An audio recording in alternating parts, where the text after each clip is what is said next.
Namaskar, my friends. Greetings on the balcony on this Monday morning.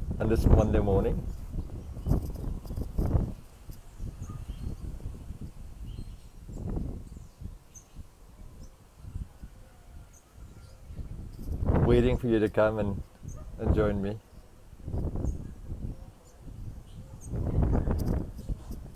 Just enjoying the play of the wind and the radiance of the sun and the moisture in the atmosphere.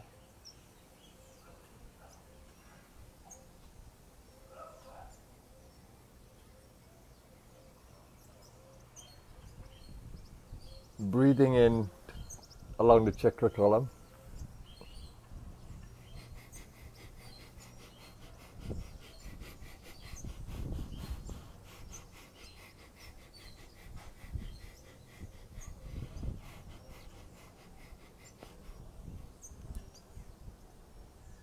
And connecting with you.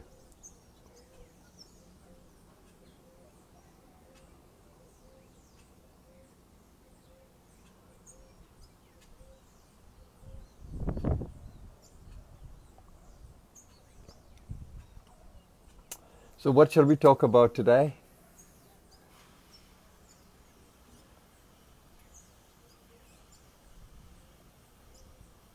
I want to continue with the talk yesterday, and to say that the idea of the cosmic play of Yugas isn't a topic of mainstream conversation. But I think it's extremely important because it limits the amount of intelligence we have on our planet today. And it's not that we can't discover more or uncover more, but in each one of the yugas, we are only granted so much consciousness, and but that's to the general population. Of course, there are a few who will exceed the yuga and who will live in a higher yuga consciousness, and those are you. Those are you who dare to go against mainstream thinking and to explore.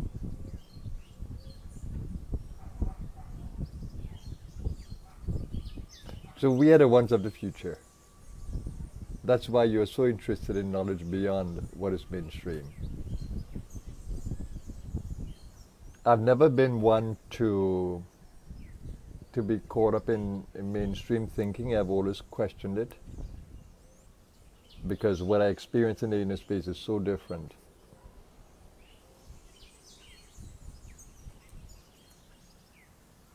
Yeah, so how do we live in a world that is driven by Rajas and Tamas, the gunas?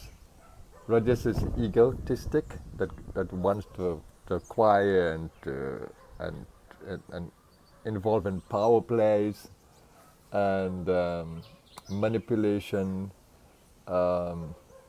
and the rest, which is driven by lust for power, lust for pleasure, greed, jealousy. That's the general kind of consciousness of the human race at the moment, and it's all because of the darkness of the yuga. The yuga holds this display in Rajas and Tamas, with this sattva now growing. Sattva is the qualities of righteousness now growing. So can we trust everything that we hear? Can we trust everyone around us? And I spoke about the wolf in sheep clothing. That we have to be careful. But when our hearts resonate with deeper thinking, more righteous thinking, more noble thinking, we need to follow that resonance, and it will guide us. It will lead us along the way to finding those evolved souls and information that we need for the journey.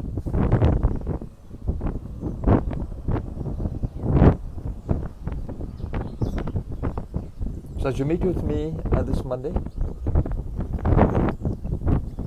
I'm interested in helping you to prepare the mind. And how do you prepare the mind in a darker yuga? Because the energies of the space might be challenging. It may not be the most uplifting energies you'll find around the space, in the space around you, from the environmental forces and also from the human energy field. And I remember in my travels that in every city I go to, I can feel a different kind of energy. Whether I'm in Paris, whether I'm in Amsterdam, whether I'm in New York, whether I'm in Toronto, the energies are different. And it's amazing how the collective energy of any city can be different, and how the human influence on the planet is huge in a collective sense. But how do we work with that? How do we work with the environment that is challenging in that sense? And here is where we need the power of the inner space. Here is where we need that soul power, that righteous soul power. So let me engage you for a moment, not to lose connection with the elements around you, not to lose connection with the body and disappear in the inner space, but to stay in the body, nourish the body, be more aware of the physicality, the grossness. The gross body is a body you wear. All the enlightened beings, all the evolved souls tell you that the body is an experience in your consciousness. It's a temporary experience, and the body is a vehicle that's meant for your life in this dimension. Without a body, you cannot experience this dimension in the way of the senses. The senses give you the experience of this dimension, that you can smell, taste, see, touch, hear. It's amazing that you can be in this dimension. In this dimension, you will feel the energy of it as well, the energy of the earth, the energy of nature around you, the environment, the energy of human beings, the energy of different animals, and the energy of the sea. It's amazing. So once you can tune into those energies. But first, you need to tune out of the challenging energies that pull your senses into a play, and it can be a challenging play, or it can be a play that uplifts you. And those of you who are coming in now, joining now, and just want to say welcome to you on this Monday morning here, and a joy to speak with you as always. So let's come into that beautiful space. First of all, when you are starting a new day, of course you don't want to get caught in the mind, because the mind will lead you across go into a tunnel that may be dark and challenging. So you want to open your heart to this day. And of course, the heart can be challenging too if there are dark energies there. But in this group of you who are collecting now, I would like you to stay with an open heart as much as you can. That's the joy that I feel. And when I open the heart, I can feel that energy in waves across my entire body. And it's bringing joy in the body, not joy in the mind only, but joy in the body. When you know that the joy is coming from the body, then you know that the neurotransmitters like oxytocin, serotonin, dopamine, and all these beautiful feel-good chemicals, they start flowing into your body. So you have the opportunity of stimulating all these neurotransmitters to flow into your body. And that is what maintains that feel good that we need. And so whether you're working, whether you're driving, whether you're whatever you're doing, whether in your home or already in the workplace, and just come into this beautiful space where you can actually stimulate all of the beautiful neurotransmitters in the brain and nervous system.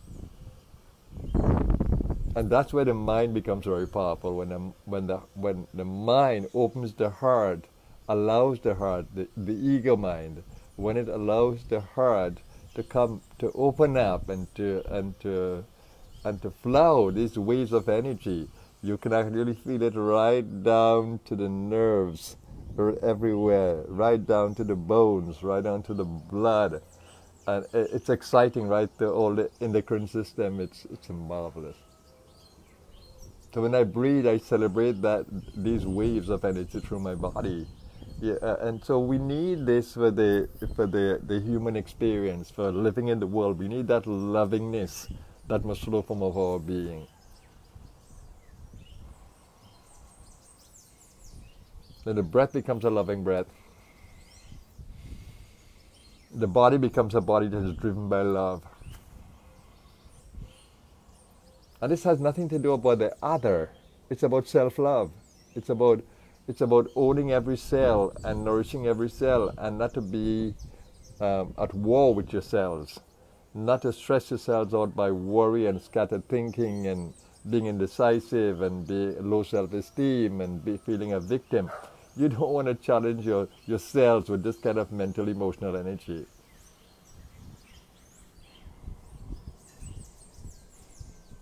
So when I breathe now, I own the spinal column as energy, not just a mechanical structure. So I can go down to every level of the spinal column, be it the root, the sacral, the belly area where I can capture the liver and the spleen and kidneys, the heart where I can get to the lungs and the physical heart, and the heart chakra and the thymus gland, then the throat where I can get to the thyroids and parathyroids, and the brow where I can get to the pituitary and the pineal gland.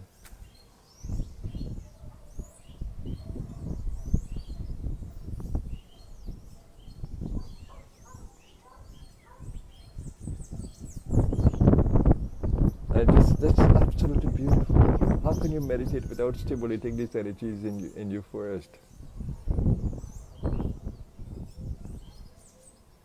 And then I allow my breath to flow in a rhythm, no jerkiness. That rhythm in the breath is extremely important because it brings flow in the body and it brings you more in touch with the prana apana. When I breathe in the ujjayi, regulating the gross breath,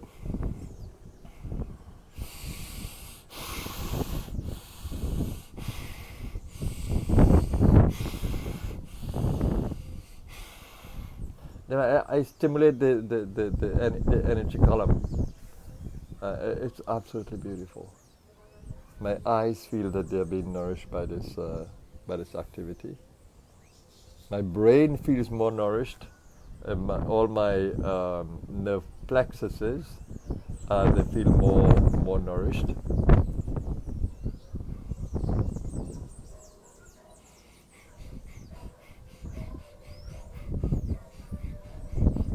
And that's my gut. I try to power the gut. So it allows my voice to be more energized as I speak to you.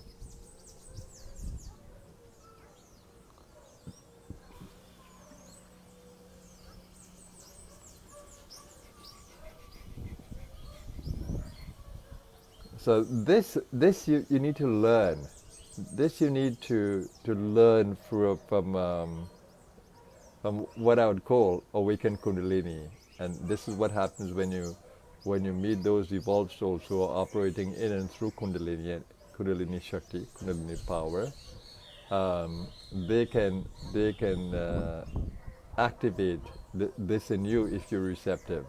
And when that happens, your world is no longer the same. It's different. It's more uplifting. And then knowledge comes spontaneously inside of you. Knowledge comes spontaneously inside of you. You begin to see things different, begin to pick up more in the same writing, in the same listening, in the same event. You begin to pick up more from it when the consciousness is awakened. So the consciousness needs to be heightened for this yuga, for this cosmic period. Your consciousness need to be heightened. You need to have the sattvic consciousness more and more. And you can work for that every day.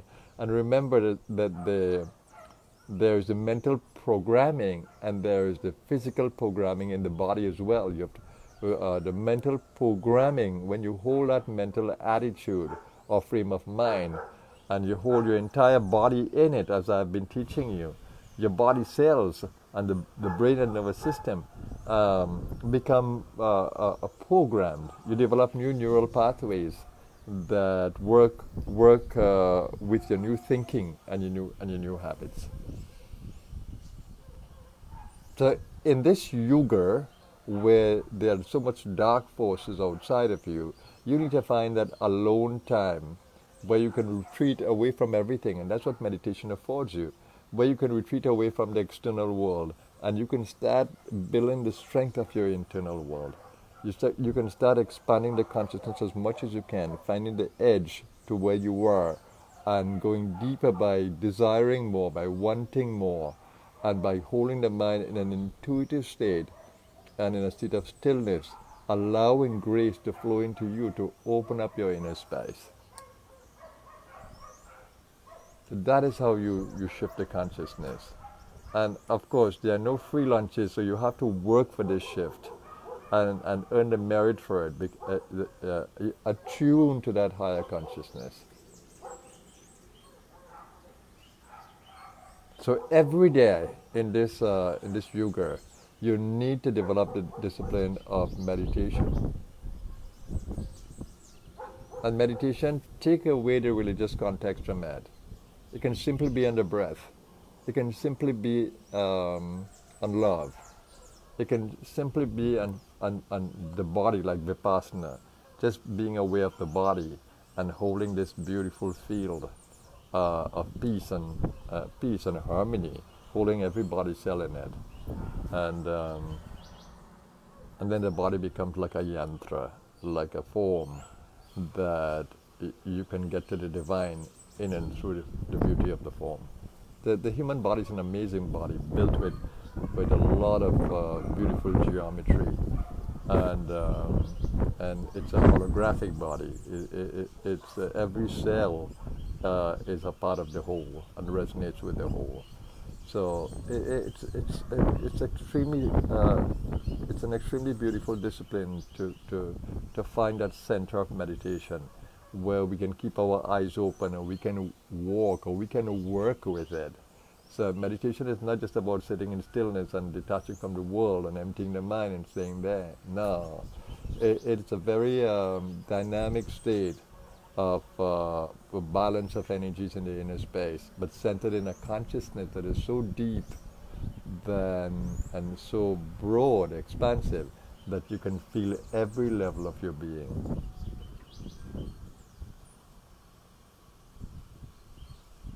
So your active life should also be in meditation. So this whole idea of inner and outer world being separate, in an external sense, yes, but in an internal sense, the same center is there, and the same inner energies are working, whether you are in the sitting still or whether you are active.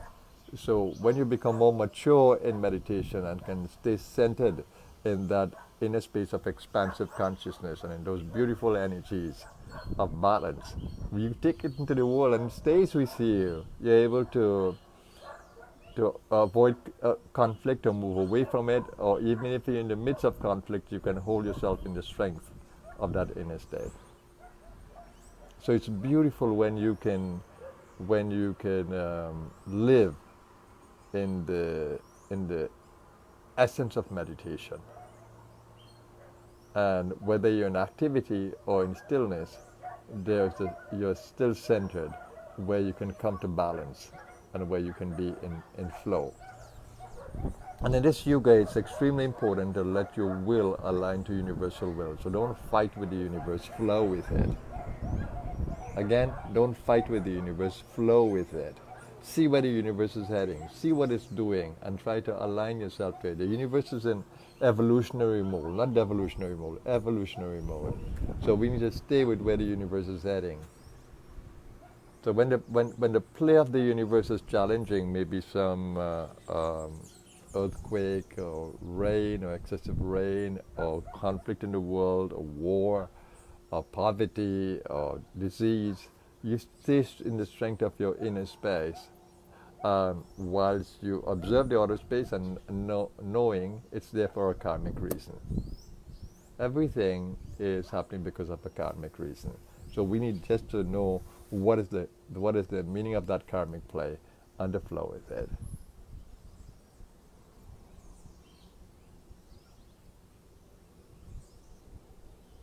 So thank you for staying with me, and it's important that you learn to work with a challenging world. Not that you should prefer that everything should be beautiful. In this yoga, everything externally can't be beautiful. There'll be darkness, there'll be misery, there'll be challenge, there'll be ego. That is what Rajas and Tamas stand for. So we need to understand the nature of the yuga around us, the cosmic period, and we need to accept it. And we need to understand why we are in this cosmic period, because there's also darkness within. There's also a shadow area within us. So we need to understand why it is that we get caught in conflict. Why is it that we get caught in judgment?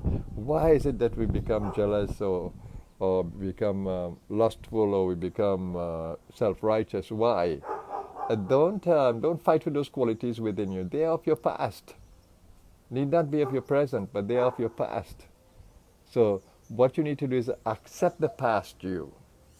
And don't own the past you, because you're so different now. So own the new you and work with that to move away from the past. And always remember that memories will still be there. When you have changed, when you have shifted, memories will still be there, but they will not have that kind of venom. They will not have that kind of strength to pull you down. That they will only be a memory without power. That's what you want it to be. Memory without power. Give power only to the noble things, the things that will lift you in this evolutionary drive. That's how you align to the evolutionary drive. And you know, the Christ said it so magnificently. Thy will be done on earth as it is in heaven. That your will prevail here in the same way that it's in the divine world. So that's aligning our individual will to cosmic will. And that's what the whole idea of surrender. But surrender is a wisdom thing. It's not a fool's way. It's a wisdom thing. It's not an escape. Surrender means learning to align and flow with the universe. So you're surrendering to the power of the universe in the idea of flowing with it. Thank you for all your comments. I'm very happy to get your feedback as you write to me. And so we need to, of course, I'll stay on this topic of strengthening yourself to meet a challenging world, because that's extremely important. Because there's war on the planet. There is poor governance in so many countries on the world. A lot of countries. There's poor governance because selfish people are running it, egotistical people are running it, and so that's the Rajas and the Tamas. So how do we work with this across the planet? There's inequity, there is a violation of human rights, and but our world is not ready for that Sat Yuga yet. But we can be, and that's why it's important that we transform ourselves and be a blessing to the world or an inspiration to the world.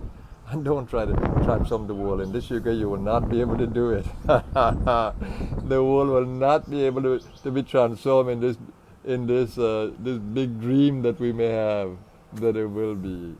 No, we have to transform ourselves. So the real point is, let's transform ourselves and be an inspiration to the world.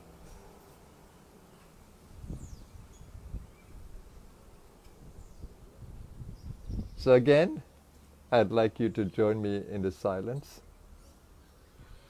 of being, not losing awareness of anything around you, just operating in that loving space inside and in a silent mind that is in flow with everything that is happening.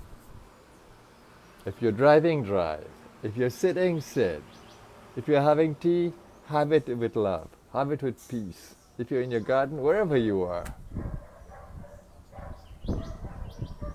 stay in that space of connection with your inner center, and with offering the best of you in the inner space to your world today.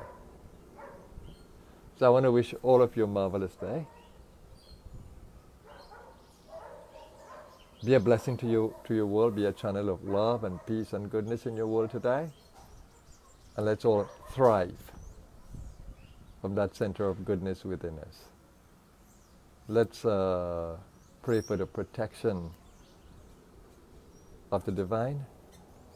The divine will protect us, nourish us, strengthen us, hold us in wisdom and not ignorance,